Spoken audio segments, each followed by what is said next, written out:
listen to every coach, hear what they gotta say, but go into it knowing that I'm not here to make my dreams come true. I'm here to stop somebody else's dream from coming true. You have to be that hungry. You have to be, everybody's there to make their dreams come true. Right. Who are you going to stop from making their dream come true? And it's a cutthroat game. Welcome, everybody, back for another episode of the Mental Advantage Podcast. Today, I am gifted, and we are gifted with my good friend. Yep, that's right. This one's a friend, as well as an amazing person, Earl Ramsey. I'm going to let him tell you a little bit about himself. Earl, tell him what you are and what you do and all that good stuff. Right. What's going on, Brent? So I'm Earl Ramsey. I'm a basketball trainer. I train everywhere from NBA, WNBA, overseas, men and women, all the way down to the itty bitty kids, 8-year-olds all the way up. So been doing that for a while. Kind of started, with my little brother in South Central LA, just kind of teaching him what I knew so that he can become a better player than I was at that age, 6 years younger. And it ended up working. He ended up becoming one of the best players in California. He was ranked top 2 in California for a while, USA team, and all kind of accolades in high school. Just graduated from college and looking to be a pro right now. So starting from that foundation, that brought me a lot of clients of his future teammates past teammates, and so kind of started there, and after my playing days, like that was something that I was still passionate about. So a basketball trainer. Now I have my own brand and trying to build this thing up. Nice. So a couple things I want the guests to know. One, he is a proud girl dad. He's a huge fan of Kobe. So I'm not saying he got a girl because he's a fan of Kobe, but maybe that's how it happens. I don't know if that works, but yeah. I don't know exactly. So you spoke a little bit when you were talking about your brother, and you said about your playing days. So let's talk about it, because how does one become a basketball trainer? Like you said, you got started training your brother and trying to train him up. But why aren't you going to the pros, or why didn't that happen for you, or when did you know that wasn't going to happen for you? Yeah. Well, in high school, I was really good. I was one of those kids. I was really good as a youngster, like really young. And that's not always a good thing. That's not like a bragging thing, because a lot of those guys flame out. A lot of those guys hit it too early, and then the world catches up with them and whatnot.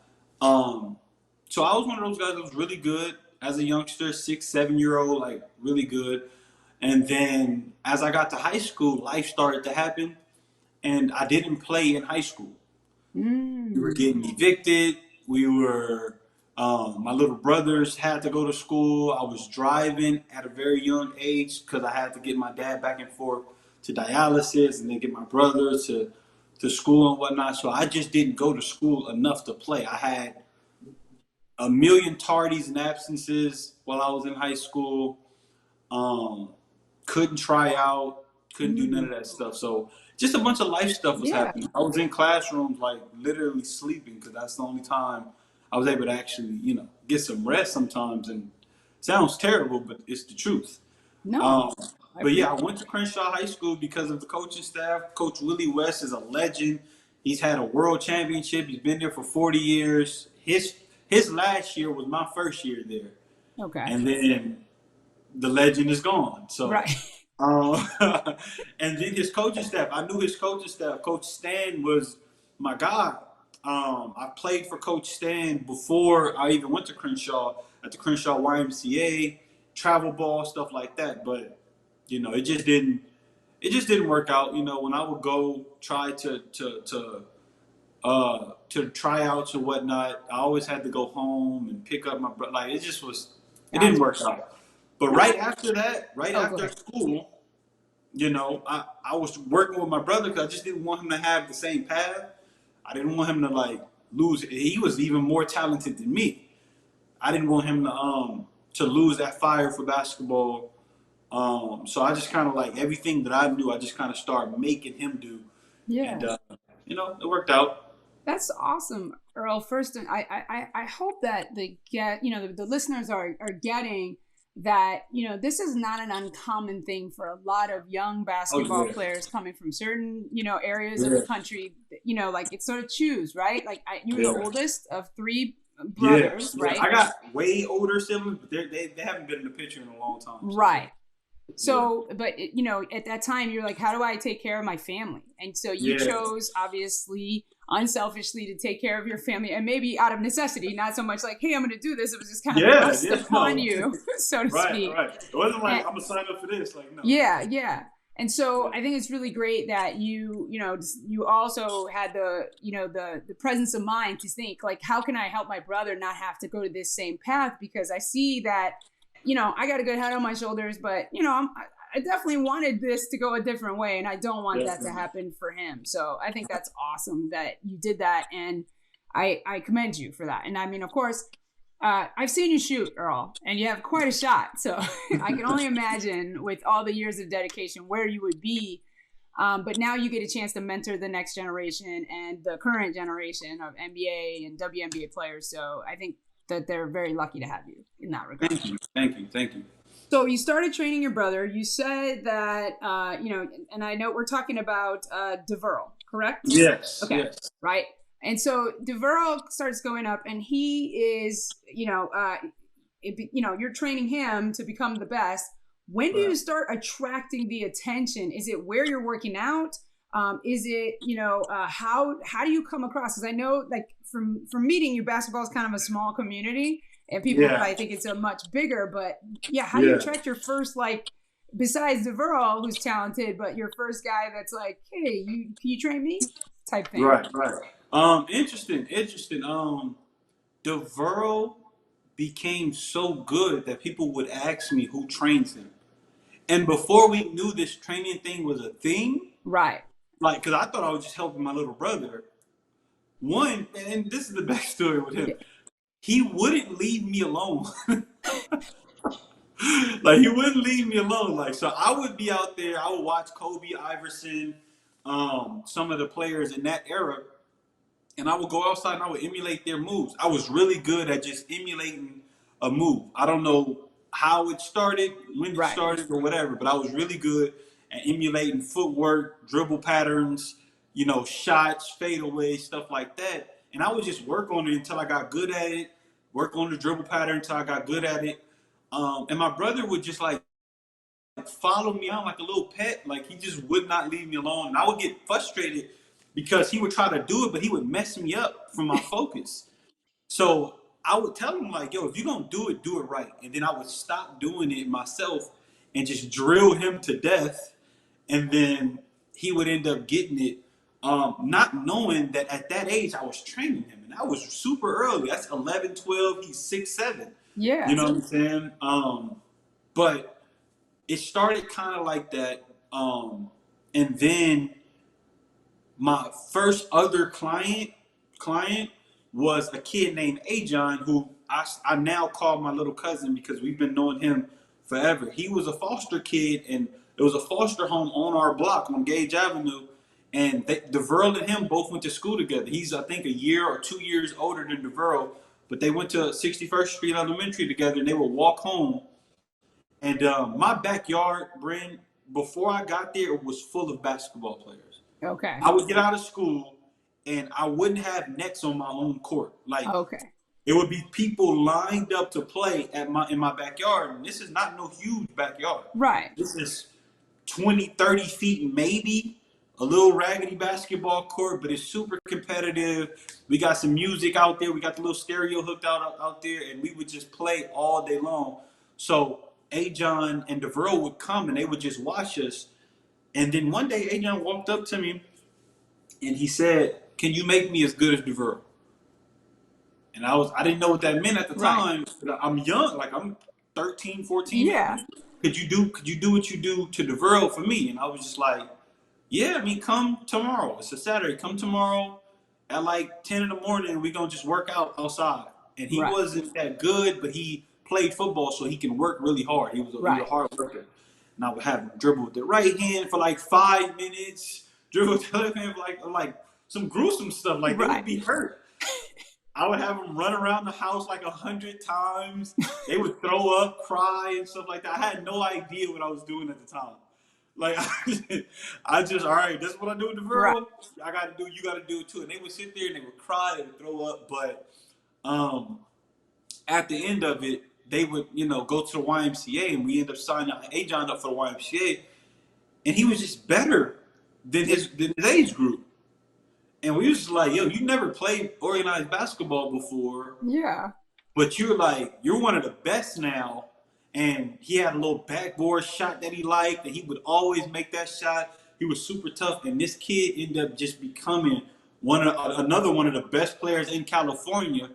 And you know that only by going against the people that are the best. Okay. Like, we don't exaggerate when we say DeVereaux was one of the best players in California, because he goes up against Lonzo Ball, and him and Lonzo Ball are literally ranked 1 and 2 in point guards in California. Gotcha. Same thing with Ajon. Ajon was going up against Parker Cartwright and other really good guards in his class, and then you see where they rank. So he was my second guy, and then after that they go to middle school. Parents are starting to ask like who trains them, who they're working with. Right. Can you get my son? And then that's how it starts. That's amazing. So, first of all, I hope y'all caught that he started when he was 11 years old training his son. Yeah, it's crazy. Okay, I'm thinking you were much older when you started training DeVereaux. No. So, if you call it training, knowing what training is now, it was like 11. Yeah. Right. So obviously you weren't certified or anything like that, which I don't necessarily think is, I'm sure there's somebody that's going to be like, well, he's got him, taking people's health in his hands, but he knew the game of basketball, and he was, like you said, emulating the greats that he saw, which, everybody does Kobe for 3 in the backyard type stuff, especially from California.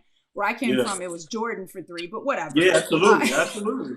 And I was a huge Mike fan, so like. Okay, all right. As soon as Mike retired, I had Kobe. You had Kobe, right? We had to we had to transition right to the Kobe era. Right. So I think that's awesome though to know that you started so young, just emulating your heroes, then training your brother because he was messing up, and you were like, look, I'm trying to be smooth out here, and you messing up my flow, so you better come out here and do it right. Ajon sees that and goes, yo, can you do that for me? And then it just snowballs from there. Parents, other players. So I'm sure you've never had a confidence problem, Earl, but when you're first, maybe you already knew these guys, but when your first guy that was going to the NBA came to you, was there ever a moment where you were kind of like, I don't know, this is a little bit out of my depth, or did you always just be like, yeah, I got this? I can't say that I've ever felt like I'm kind of out of my league. And I'm not saying it cocky, but I'm just saying that I've been doing it that long that I don't need to write what I'm gonna do down or nothing. Right. A lot of my drills are just game movements, and I just drill them. So if we're doing a between the legs crossover, and you need to get better at that, let's do that 20 times in a row. And then on the 20th time, let's go between the legs crossover, and then another cross and go get a layup. Okay. And that's just how I, create my drills. It's not really a huge process, and it's not super, a super thought-provoked thing. Like, it's just, what do you got to work on today? Right. All right, let's do that. Now, if you're coming with like Ajon did, fresh slate, then a lot of my drills are going to be just off creativity. Like, we're going to do this stuff just to get you better skill-wise. Right. One day we might do all ball handling. We might shoot only 10% of that workout. Right. If you're already a great ball handler, 90% of our drills are going to probably be shooting from where you're weak at. Gotcha. Stuff like that. So it's not. I've never went into a workout thinking that this is kind of too much for me. Now, if I had a workout with LeBron or something, then I would actually think okay, what do LeBron need? Right. What do I need to give LeBron? What does LeBron need? Let me see. Well, let's test your acumen here because one thing I know about Earl, because I've had several conversations with him, and basketball, the game of basketball is not my strong suit; it's the mental game. But Right. Earl knows. So, what does LeBron James need to work on, in your opinion, from watching him play over the years? What has he improved on, and what could he get better at? I think LeBron, my knock on LeBron when he was probably at his most athletic is that people can stop him. And it was because he didn't have the post. He had no post game. He couldn't shoot out of the post. He couldn't create out of the post. Well, LeBron has that now. Okay. So the LeBron is complete as you can get right now. Gotcha. Maybe shoot a higher percentage from three, but LeBron is he's complete. But earlier when he was becoming a superstar, and the reason why I didn't put him ahead of Kobe and Mike is because he didn't have nothing but his athleticism at the time. Gotcha. And I would tell people that were saying LeBron is the best player, LeBron is the best player, and this is 2007, 8. Yeah. Like, look at Kobe. Like, look at Kobe basketball-wise. Let's take athleticism out of it. Right. He's playing better basketball than LeBron. But I think LeBron recently just said it, too. One of the coaches, I can't remember the coach, he said, schemed for him in the playoffs, and they just said, like, build a wall. Like, don't let him come in the lane and make him shoot. Yeah. They won that series.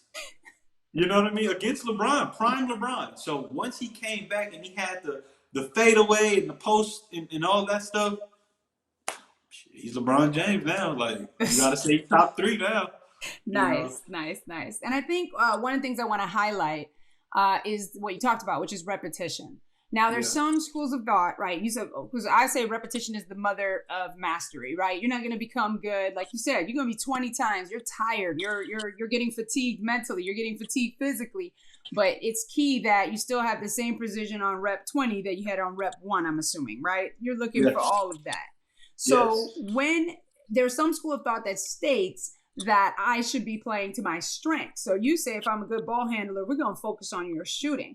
So is the aim to make an all-around player? And what is the benefit of that? Kind of going back to LeBron, like he's got this great strength and he's powering through opponents, but there's always, it's kind of like with Jordan, right? They knew if they double and triple teamed him with the Pistons back in the day, they couldn't, he couldn't play against that. He couldn't be physical. And then he had to adjust and they created the triangle offense to give him more opportunities. Right. So I think now you have to be a little more complete than before. Before, Kobe, funny enough, Kobe Bryant in person told my brother, we asked Kobe for a 6-foot guard that wants a long career as a pro in the NBA. What does he have to do? He said he has to master one thing.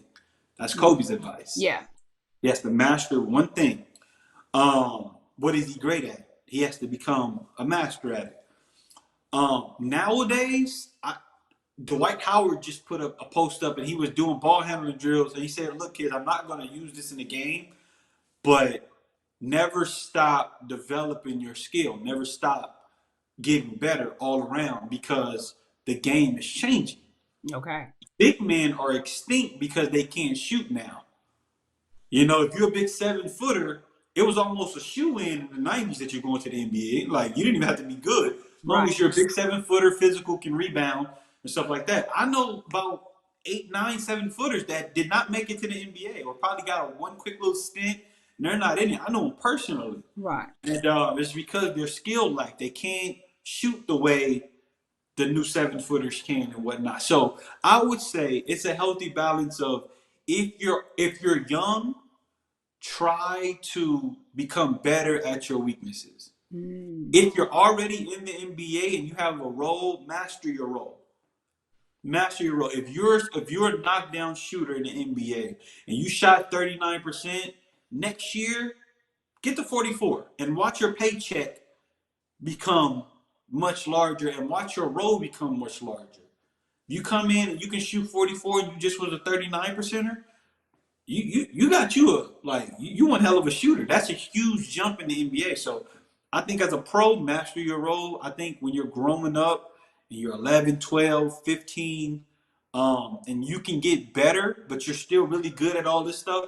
But you can also because high school, if you're dominant in high school, you're dominant in high school. You don't really need a Yeah. big, you know, a lot. While you're working out though, and you're getting ready for the next level, let's work on that other stuff. Okay. You know? All right. That's a good point. All right. So as we discussed as we were getting on the call, that I just got back from summer league, and Yes. I watched several more basketball games than I've probably ever watched in my life in person. But I Right. know that would be like your candy store, right? Yeah. Yeah. I So went in 2019. I yeah. sat there So all day. before we talk about summer league and what I observed there, I want to ask you, what is the difference in mentality between a good high school player, a good college player, and a good NBA player, in your opinion, from the people that you have encountered? So, like, is it you got to be different all along, or you kind of develop that as you go? Yeah, I think starting the reverse way, NBA players, to be great as an NBA player, you have to realize that when you enter the NBA, you're now at the bottom level. I don't care how good you are coming out of high school or college. When you enter the NBA, you're playing against everybody that was good in high school, everybody that was good in college. Like the best of the best. Right. Anybody that you're playing right now in college, in the NBA, they were that. They were all Americans. They were the whole thing. So Yeah. I think in the NBA, you have to come in hungry. If you don't have a great workout regimen, you need to be first in the gym, getting this NBA training. If you need something to add to your game, if you're not a great shooter, I think you need to get with a shooting specialist and make sure you get a lot of reps up. Make sure because they have a lot of people on staff that's specifically for these things. I think you need to get with a nutritionist if you're not a great eater, if you're only eating canes and McDonald's and whatnot. Get with a nutritionist because you're going from 30 games maximum in college, 25 games max in high school, to 82 games the next year. Right. You don't even have to play every game and you're going to be fatigued. If I get on the jet right now to New York, I'm not doing nothing for the rest of the day. Right. Some of these cats they gotta go to practice, they gotta go interview, they have to go to shoot around, they have to then go do whatever endorsements they have, that Right. type of stuff. Then they have a game tomorrow night. You know what I'm saying? So the NBA, I think you have to just come in it as you are a freshman in high school and you want to prove yourself. Gotcha. I come in super hungry. College is such a different game that if you are someone who's college is more system. So if you're somebody who can thrive in the system type of basketball, if you're somebody that can really shoot it, if you're somebody that's great off a pick and roll, and can pass, if you're a big man that can rebound really well, college is pretty good for you. But you have to get used to workout, school, film, workout. Then you sleep. Right. Like it's so much. Like some of these kids got so much homework, or that's why some of these guys, their degree being some crap because you got to get something easy. Gotcha. You can't be a psychology major and play basketball. It's too time taxing. Right. Right. So that's a different mental game where I think your mental, like you'll get more mentally fatigued in college if you don't have a good system around you. Gotcha. And let's not get injured. If Right. you get injured, it's always next man up. Your scholarship is at stake. Right. You know what I mean? You don't want to go to school paying what you actually got to pay. So college is stressful. And then high school, I just think you deal with the high school things. You deal with if coach is playing favoritism, if your girlfriend, your boyfriend, you're dealing with class, schoolmates, you want to kick it, you want to have fun, but you know that you're really talented and you want to go play at a high level. So you got to kind of sacrifice those things. I just think every level meets its different challenges and mentally to make it. Some of these guys that had made it, especially out the dirt, that wasn't this 7-foot phenom. Yeah. Guys kind of made it that was kind of regular. you got to commend those guys because they probably went through a shitload that no one knows about. Yeah. Okay. So definitely, it needs to be. Now, I'm after being at Summer League, I learned a few things. One, it goes exactly what you said. None of these guys have ever been on the bench before. Never. So they become bench players immediately, and it's different being in that role. They now have to figure out how to be supportive. Yep. They don't do that, right? Yep. Everybody No. was being supportive of them. There's this feeling of I'm competing for my spot, and for those of you that don't know, for Summer League, it's a situation where you've got a few guys that are already signed, like they got drafted or whatever, and then you got maybe 1-2 roster spots, maybe, okay? And just because those two are on the team that you're playing for doesn't mean you're going to get them, because they're also watching every other guy at Summer League. Yep. So 5 spots could be taken by guys on the same team at different teams. Yep. So that's exactly how it goes. Yeah. So what if you're a basketball trainer? I mean, you are a basketball trainer, but if you're in their shoes, what are you telling your guys? Because what are you telling them to go in with, what mentality to Summer League? Because we already know that the guys got signed, that drafted, they already got their contracts. So we're not talking to them right now. We're talking about the guys that are unsigned and going for their dream. Well, yeah, my brother is going to be in that position next year. This year, funny enough, we didn't know the draft process, so we didn't enter the draft process in time for him to be able to be in the draft process. Now, he probably wouldn't have got drafted because his numbers didn't say so. Okay. But he would have been able to do Summer League and get the workouts from NBA teams. And we just didn't know. And our the people that's representing us right now, we kind of got them kind of late. So next year, he'll probably do a year overseas. And then next year, we'll do the whole Summer League thing and whatnot. But to answer the question, like I would tell the guys, and I'm going to tell my brother next year, the same way he made the USA team. Go in there completely humble, but super hungry. Right. Listen to every coach. Hear what they got to say. But go into it knowing that I'm not here to make my dreams come true. I'm here to stop somebody else's dream from coming true. You have to be that hungry. You have to be, everybody's there to make their dreams come true. Right. Who are you going to stop from making their dream come true? I mean, it's a cutthroat game. Like you said, a lot of these teams don't even have a roster spot. They have 12 guys. They're probably auditioning for their G League team. Right. Or you know what I'm saying? You'll be a 5th, 6th, rotation guy, and you'll make their G League team and whatnot. But yeah, a lot of these kids are superstars in high school, super good in college. Then you got to deal with guys in Summer League that have played 2 or 3 years in the NBA. Yeah. And they're there just to work on their left hand or to work on their shooting. And you're trying to make a roster spot. So how are you going to make the roster spot? By talking the loudest, playing the most defense, getting on every loose ball, hitting every shot that you get an opportunity to hit or chase it down, drawing fouls, making smart plays, being unselfish, showing that whatever my team needs, I'm going to do that. Gotcha. And for an all-American superstar, college, high school player to do that, I think it shows a lot of heart. That shows that this kid can care less about his previous status. He's ready to work. Gotcha. And the NBA is full of those guys, those 11, 12 guys, number 10 guys. Those are those guys. Those aren't all-Americans. The all-Americans usually don't make it to the NBA. The ones that don't make it to the NBA is because they won't do the dirty stuff. Gotcha.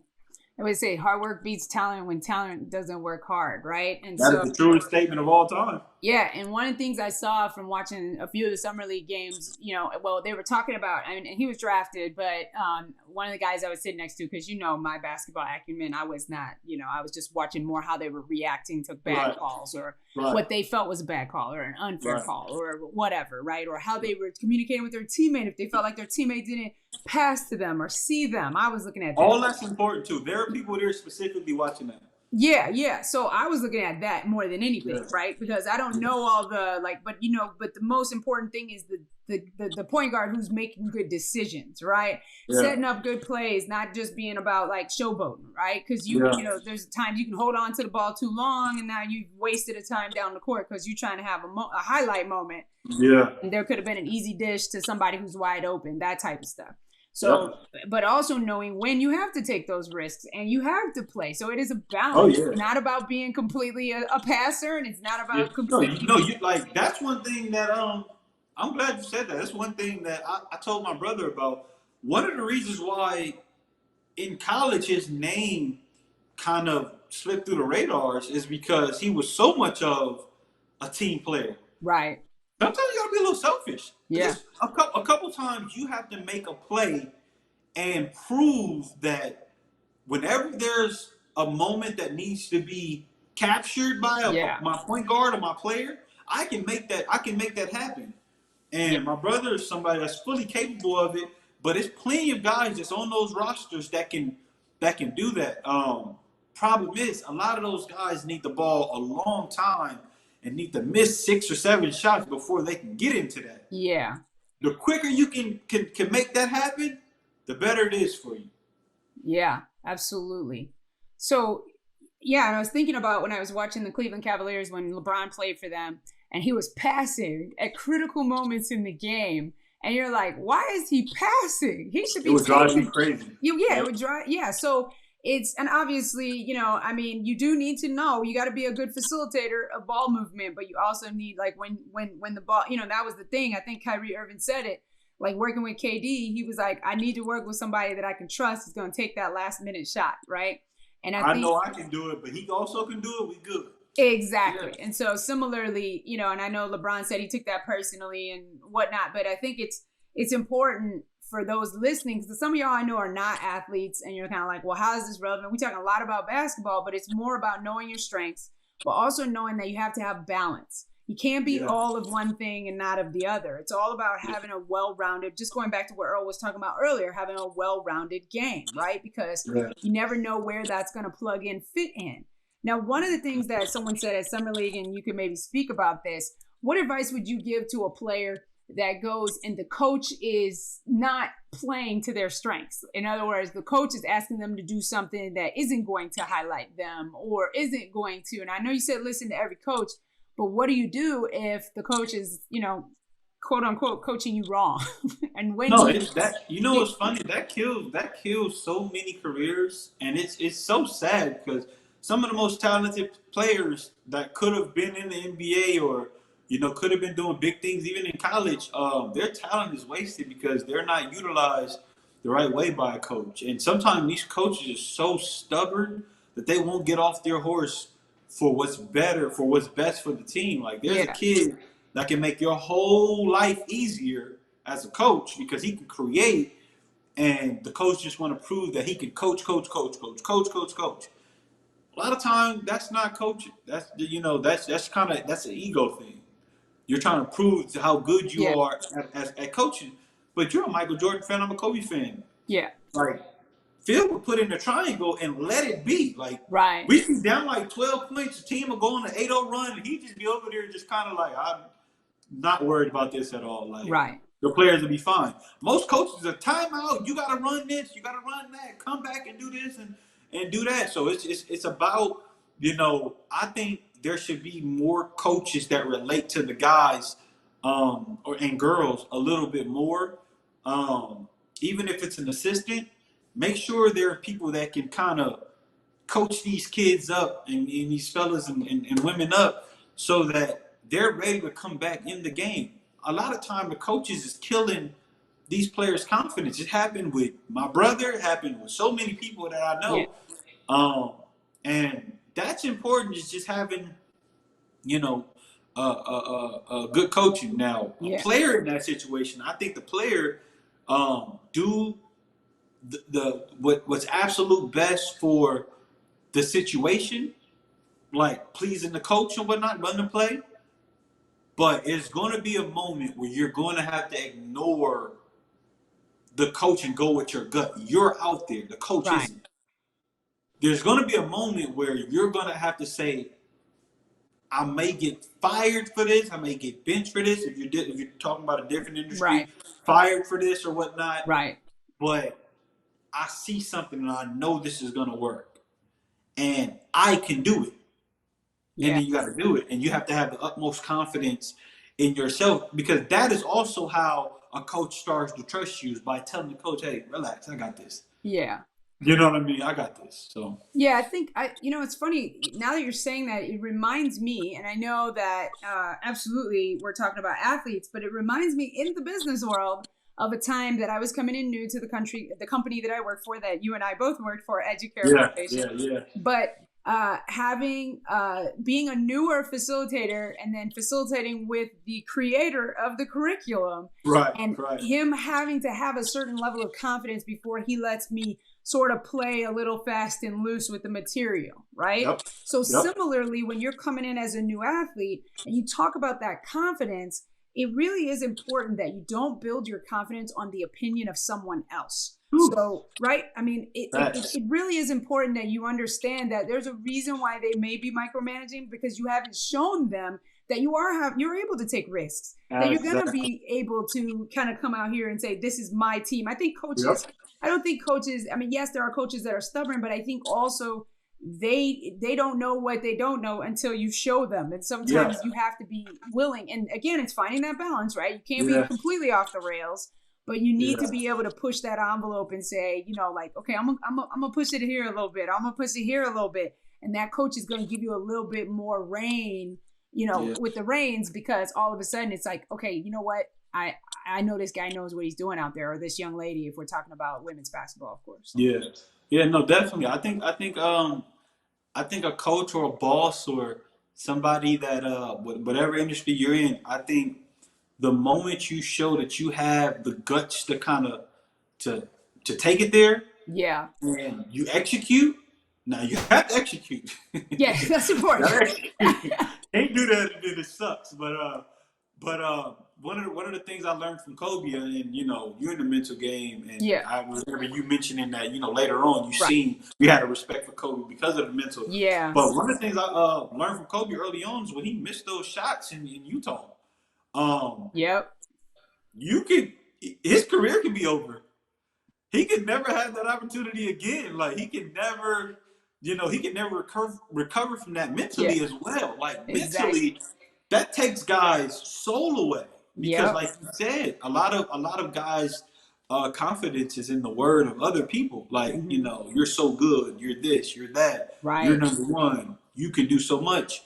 And that's all, that's good to have those affirmations. But if you don't believe that deep down, you don't become Kobe Bryant after those misses. Right. You become just the kid that, lost us the game by shooting 2 air balls. Yep.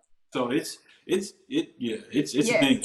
For those of you that don't know the story, Kobe missed, I think it was 3 or 4.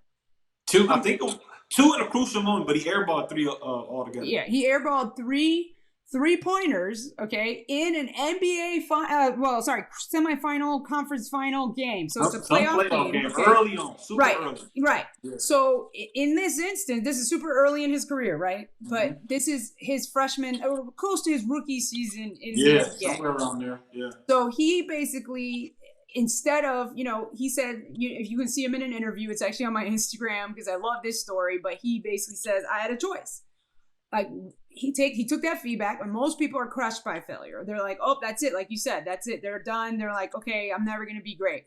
But Kobe had a big enough vision that he always would process, why did that happen? Instead of, it happened and I suck, it's like, okay, it happened. Now what should I do about it? He recognized that he didn't have, as Earl has already pointed out, 30-game season to 82-game season. He did not have the stamina to have anything in his legs to be behind those shots.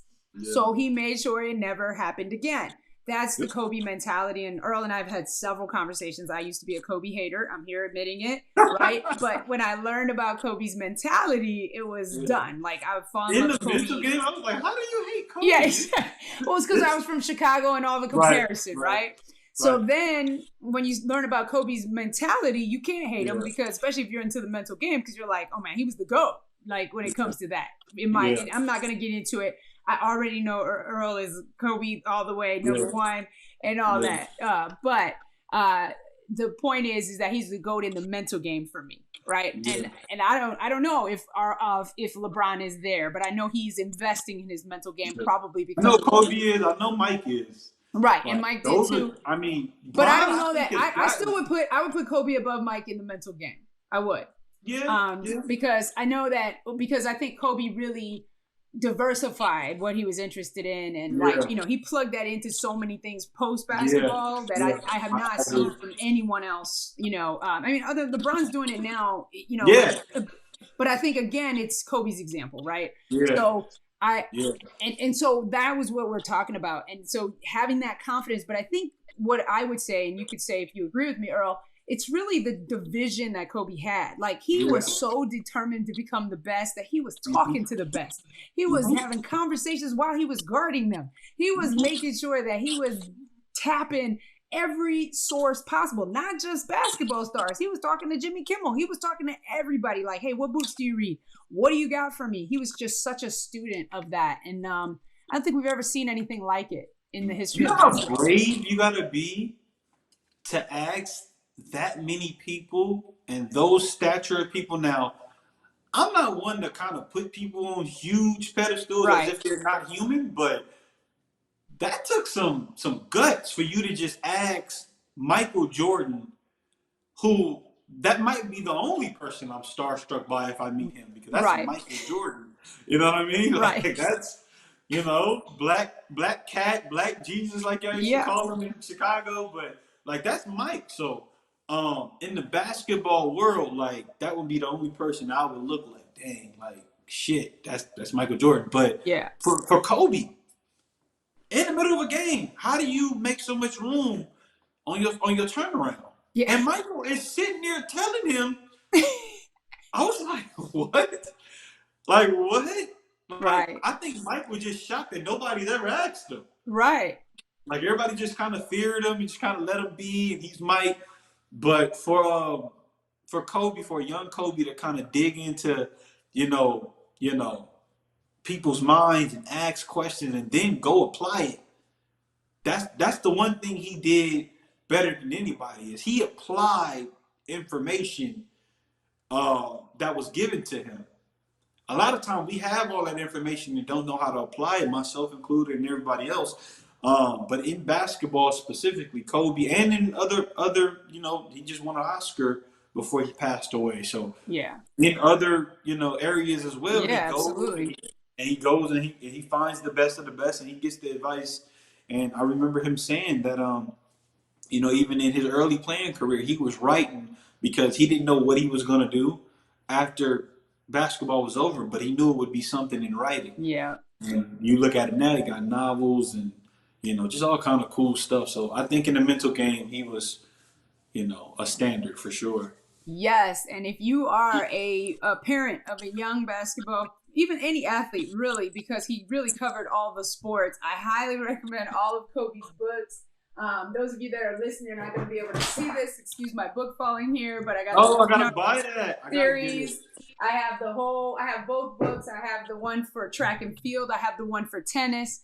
So I absolutely recommend Kobe's books.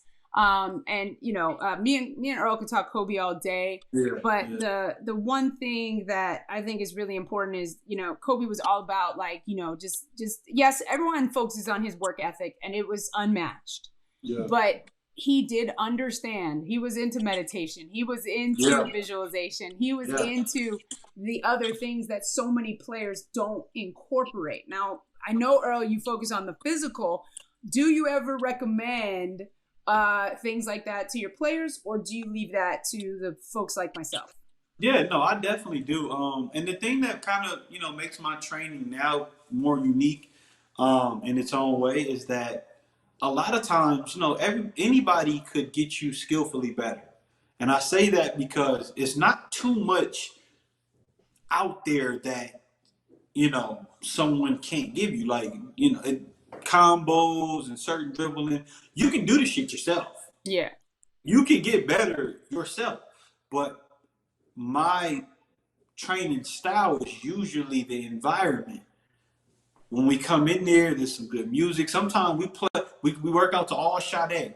Sometimes it's a little rougher. We working out to all DMX or Jay-Z or whatever. But it's we tap into a lot of what I do is mental. And this is even before me and you got together. A lot of what I was doing was a mental game with the guys.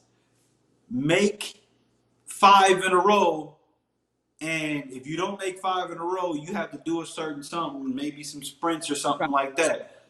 What that's going to do for you is make you tap into actually shooting to make and not just shooting to shoot. Gotcha. You know what I mean? Go between the legs 20 times without messing up. When you mess up, you have not a punishment, but just a consequence there. And what that is, just make you focus just a little bit extra. Now, the best of the best know how to stay loose, know how to breathe. And when I see some of my players getting a little too tense because they're on number 19, and 20 is next, and they miss 20 and we got to do it all over again, I don't let them let up. You're going to make the 20. But the next time I'm going to talk you through this. Let's breathe. You didn't breathe. You were tense the whole time. They were just going in. And then once you got to that pressure, you were already tense, and now you're mentally already thinking about the miss. So what we're going to do now is we're just going to breathe. And before every shot, we're going to take a deep breath. And then it's just nice. Nice. And if your shoulders aren't relaxed, that don't count now. Now we're gonna punish when you don't complete the exercise. You got to be relaxed now. Now let's shoot it. Because now, when you're in a tense moment in the game, you're exhausted. You just went up and down the court 5 times. You got to rebound. You went to go get a layup. You got to block. You went to go drive it, and then you got fouled. You're exhausted. That's so many up and downs. That's what the conditioning is for. Right. Can you make it when you're tired? Making it when you're tired is all mental. Yeah. Now we're talking about 100% mental. Right. We know you can make the shot when you're not tired. Could you make it when you're tired? Tap in. Take your deep breath. Make sure your shoulders are relaxed and you're not tense. Shoot the ball like you did in practice. And then that's how some of the training goes. That's great. So we definitely tap in on a mental level when we work out. And then when we got together, I recommend that too, man. Yeah.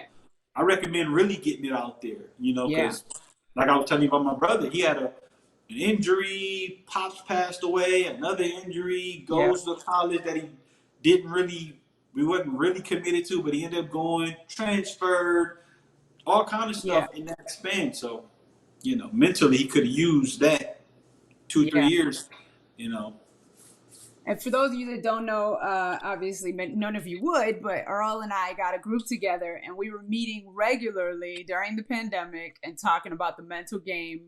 And I told Earl, I'm not going to say who was on the call, but I told Earl, like, yo, put a group together.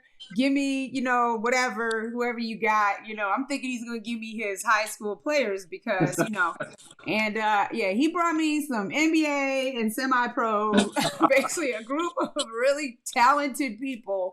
And I was a little bit, he doesn't have apparently his confidence was not shaken, but I had never had an NBA player on a call before. So I was, I wouldn't know what the difference was, right? Right. But the one thing that I found, and I think this is, other than the difference of what they're facing, is they're all the same. Like you can give them the same curriculum or the same exercises. It's just the application might be slightly different or the context of how you would debrief an exercise would be different. But in general, I did not find that I needed to bring a new weapon out of my arsenal to talk to an NBA player than my high school basketball player.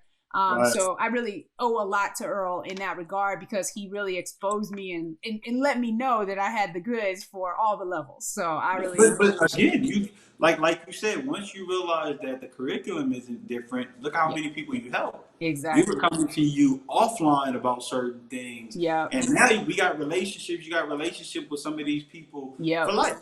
Like, you know what I'm saying? These people are people that you can call up for things like this or Yeah. whatever because of the relationship that what was that, probably like 6-7 months Yeah, we did 6-7 months. Yep. right of just Zoom calls and Right. whatnot. But it helped, especially in the beginning when we had to do those certain exercises and whatnot. Yeah. And then look how much looser these people got. These people were starting to talk a lot more and really get into the exercise, really come for the exercises and things like that. So I mean, obviously, Earl, you knew them, so you saw probably the biggest transformation. Because absolutely, yeah. So wanted to talk to you because we haven't talked about women's basketball, and I want to make sure we cover, both sides of the game here. Obviously, there's a lot of talk about the WNBA and making it competitive. And I'm going to say this up front. I'm not a proponent of this, but I do want to hear your opinion. They need to lower the rim so that women can dunk. What do you think about the WNBA and making it, as a viable product? Absolutely not. You do not lower the rim. That's offensive to women. That is super offensive to women. That's little girls league. Like, no. Yeah, exactly. They already play with a smaller ball because their hands are naturally a lot smaller. Yeah. So I get that, but lowering the rim, now we just like picking on them. Yeah, exactly. And we got high schoolers that are like my height that can dunk now. Yeah. And I've only dunked once in life. There you go. In life, I've only got a clean one time. So they're girls with more hops than me. So I doubt that they need to be accommodated like that. But one of the things about WNBA that I love, and just women's basketball period, is that they're a lot more skilled than the guys footwork wise and can shoot wise and stuff like that. We've had what would you call that, co-ed? We've had co-ed workouts for summers, 10 summers, long now. Like we've really gotten it in with NBA, college, all of that stuff. We kind of mix them all together because I want them to see basketball as basketball. Right. I've had a little bitty kid, Izzy, who was a little girl when I met her. She was 7, 8 years old, and she ended up becoming, like, right now she's 13. She's amazing. Yeah. Like, crazy good. But even then, she would be working out with an NBA player and a high school superstar and a WNBA. Like, so it just was, she got to see that the work is just the work. Like, if you can play, you can play. So that's, I think women's basketball is in good hands. I think it is competitive. I just don't think enough eyes are on it. We don't glorify these people's name the way we do LeBron and Kobe and Mike and all these things. Like, Cheryl Miller is one of the best basketball players to ever play, period. Not women's basketball players. One of the best, period. Like, look at her record.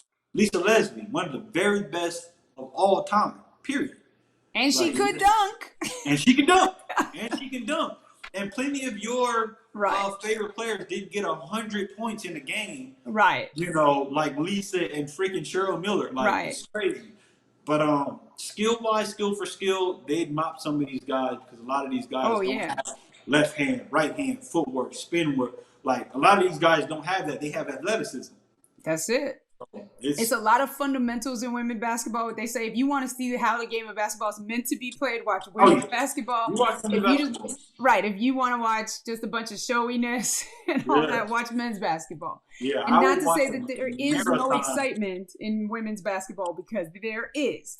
But it's because Earl is a true basketball fan, he's watching both. And so that's what someone said. If you're a real fan of basketball, you watch both. You're not just like, I only watch men, right? Yeah. What do you think as far as your advice to young athletes as they're coming up, right? Because, well, let me say this. Everybody says the game is 90% mental, 10% physical, right? And we've been seeing a lot about mental health being talked about as of late, right? And regardless of this knowledge that it's 90% mental, 10% physical, there's very little practice time devoted, like you said, even, to the mental aspect. What do you think that, I have my own opinions, right? I think it needs to be embedded, and not just like reactionary, right? Like, go talk to the sports psychologist. But what do you think, why do you think the teams don't devote to it, or the players don't take advantage of it if it is available? I think the the coaches, I just think the old way of thinking is still prevalent to this day. Yeah. Honestly, I just think work super hard and you're gonna be good. Like, I think that mentality Yeah. is still kind of there. But if people did take the mental side a little more serious, I think you would get better basketball and just better people after Yeah. basketball and during basketball. A lot of these, like, why are people that are millionaires and playing the game that they love depressed? Yeah. Why are they, going off missing after basketball and you can't get in touch with them, going broke, got all these women around, got all this liquor around, Yeah. buying chains to make themselves feel better, buying rolls, those things are great. I love material things too, but Yeah. like, why aren't more of these people happy and going fishing and going and getting together as a community and Yeah. doing, things that, can help your mental a lot more? Why are some of these people bad parents? Why are some of these people, bad husbands and Yeah. wives? You know what I'm saying? And it's literally because of the stress of being great, the stress of being, making Yeah. the team and being the man and getting the contract and all of these things come into play. And it's just, I think if we took a little more time to kind of dig into the mentality of these players, I think you would get more well-rounded human beings out of that. And Yeah. I know my coaching and what I'm gonna do for my daughter and the Yeah. rest of my kids. If you need a mental break, even from school, like, I Yeah. remember seeing a post where people was like, they took a Yeah. day off with their kid. That is totally me. Like, that is me. You need a day off? I need a day off too. Let's take Take a a day day. off. Yeah. You know what I'm saying? Like, I think those conversations aren't talked about enough. Yeah. The day offs and the I need a moment. And Yeah. I think a lot of our problems are stemmed from stress on top of stress. Yep. I think more so if we were, a little more connected to how we actually feel and a healthy way of getting that out, Yeah. we'd be some conscious human beings. People would be coming around getting things really done around here.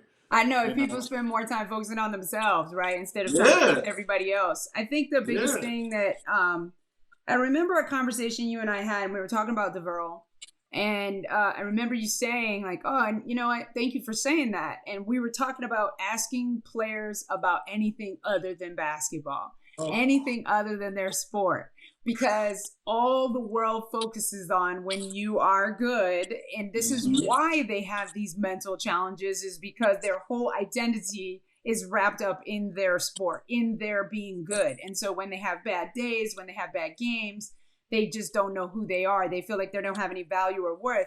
So how can we support that athlete? And we were talking about that, how to ask an athlete about anything other than the sport. Like, next time you see, anyone that's good in your life at anything, ask them about something other than that thing, because that's all we focus on is the wins and the successes, or even the losses. Like, oh, I know y'all lost. How did that, how you feel about that, instead of talking to them about anything other than that. Yeah. And as much as you may come off, very innocently, you're not trying to bother them or, mess with them. And these are your people. So these are people that would break down their game with you normally. So, but I had a friend, my boy Zoe, he asked me straight up, he's like, "Yo, how's DeVerl?" And I remember telling him, "He doing good, man. He just did this in basketball. He just got his 1,000 point USA team, this, that, and the other." He said, "Okay, but how is DeVerl?" And since then, I do not answer that question with stats and basketball stuff. Nice. I said, wow. Like, I even got caught in it. Like, damn. Yeah. Like, you're right. DeVerl is actually fine. Yeah. DeVerl is healthy. He's happy. Last time I seen him, he was stealing some of my shoes out of my closet to wear to the school. He's fine. You know what I mean? So it's little things like that where even the parents, if we can adjust that, because a lot of us put so much of our pressure on our kids and siblings that you have to be great in order to be good. You have to be Yeah. rich in order to be happy. Yeah. And that's just not true. Like it's not true. I know wealthy, unhappy people. Past rich. I know wealthy, unhappy people. Yep. You know what I'm saying? So yeah, I think that was a key thing, you know, and when I asked you that, it was a genuine question. It was like, yo, how could, you know, what do we ask or how could we Yeah. ask? Or even though he wants to talk about the game, how could I stop him from Yeah. talking about the game? You Yeah. know what I mean? And let's just talk. Like there was clearly something on your mind during that game because you didn't even Right. look the same. You know? Exactly. Yeah. Yeah. So that's a thing. Yeah, absolutely. It makes a difference. So, a couple things I want to touch on before we go into the rapid fire questions. Mm-hmm. One, I see your shirt, God and Grind Yes. every day. He mentioned he grew up on Gage Avenue. Tell us more about that, Earl.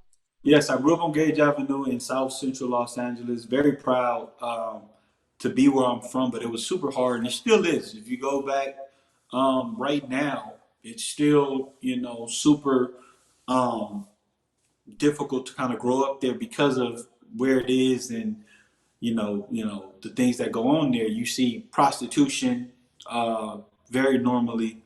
You see pimps, you see drug dealers, drug users, you see gang banging, you see um, panhandling, you see robbery, thief, you see everything on one block and all the way around that block. You see it, and you can't escape it until you go, miles and miles in another direction. And depending on what direction you really want to Yeah, escape, you yeah. gotta go You like gotta go you north. gotta You go gotta go like by north. the Yeah. you gotta go like by the water. You gotta go west.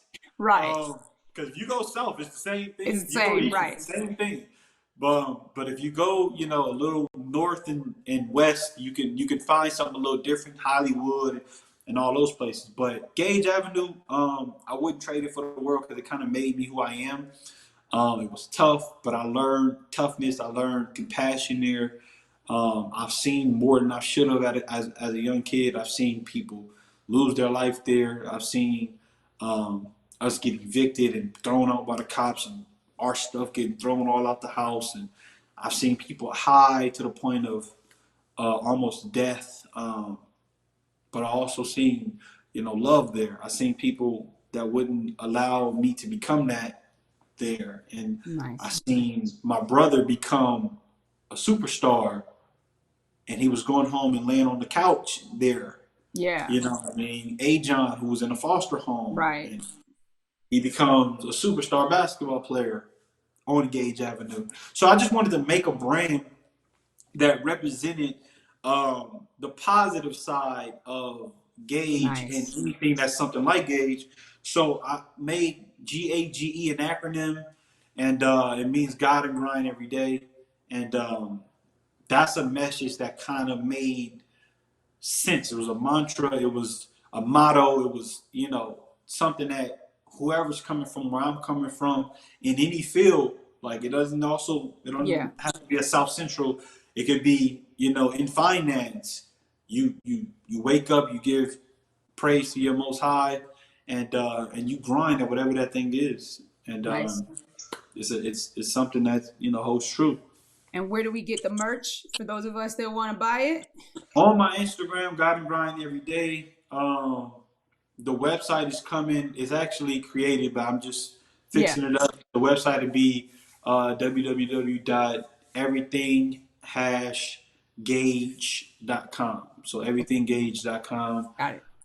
So soon this month I'll launch that and have different designs. This is just more so a casual design for people that just kind of wanted a casual shirt or something that's kind of cool but kind of casual. So And more crazy And you designs. recently started something else besides basketball training. You got your merch line, you got to grind every day, which he does call his training Gage training as well. So Gage it's training, not yeah. just the brand of the shirt. So Yeah. if you obviously you would get in touch with Earl, and we'll put all his information as far as contacting him if you want to. Now he's in Arizona, He lives in Phoenix now. He's got roots here in LA, so but in general, he's got to kind of stay at his home base. So you might need to go to Phoenix to get training with him. But you just started a podcast. You want to talk about that? I did. So the Halfway Decent podcast, and we made it. I named it Halfway Decent because in our community, in our Black community, halfway decent is a compliment. It's not like we're doing it half-assed. It's like, yo, when you got something cool on, okay, you look halfway decent today. I see you. Like, we always get these backhand compliments, right? Which is something else we got to stop doing. We got to work on that, yeah. We got to work on that. Because I'm big on language. Yeah, mentally we got to stop doing that. But I thought it was a funny, but cool type of, title. But Halfway Decent Pod. Me and Marvin, he's a co-host, and we do some cool stuff. We had some cool guests. We talk some basketball, but we also just talk some life stuff, some random debates that's out there and whatnot. It's a pretty cool podcast. You can find that on YouTube at Halfway Decent Pod, or follow us on Instagram at Halfway Decent Pod. Absolutely. Yeah. I loved. I saw a clip of one episode, and I loved the little bowl where you pull out the questions. I was like, man, I got to start doing that. That's so good. Yeah. So I love that idea, as well as I saw the episode you had with the young lady. I can't think of her name. Stephanie. But she said LeBron was the best, and y'all was both Stephanie Watts. Yeah. Stephanie Watts, right? And you were both like standing for Kobe. So No, it was some good dialogue. And Stephanie is somebody we all can learn from because she was the number 10 pick in the WNBA this year and got cut. Oh, really? Yeah. Oh. Stephanie's about to play in Australia and then kind of come back next year, but went to two teams. She got drafted by the Sparks, and the Sparks just didn't have a roster spot for her. Wow. So they traded her to Chicago with Candace Parker and all those girls. Yeah, so there's no spot. Yeah. There's no spot there neither. Gotcha. Huh.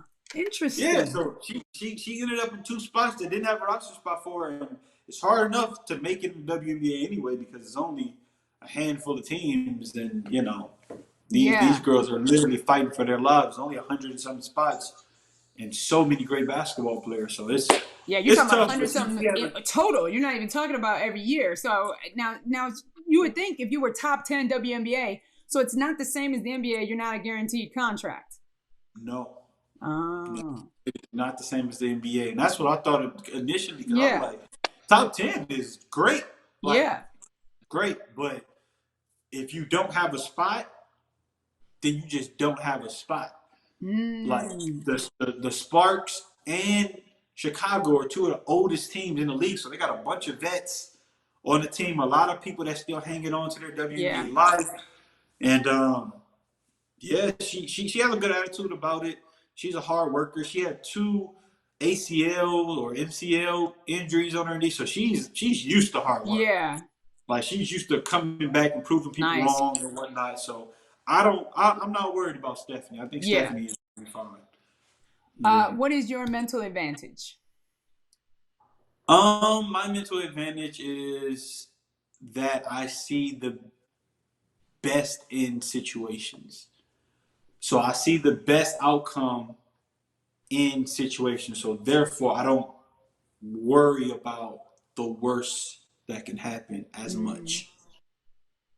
Okay. Yeah, I think that's how. So focus on the positive, which we talked about all the time throughout the pandemic, for sure. Yeah. Even though there was a lot of tumultuous. There was some debate. There was some definitely debates, but in general, me and Earl have a lot of agreements, but we have the kind of relationship where we can disagree and things like absolutely. that. And we can talk about it too, For sure.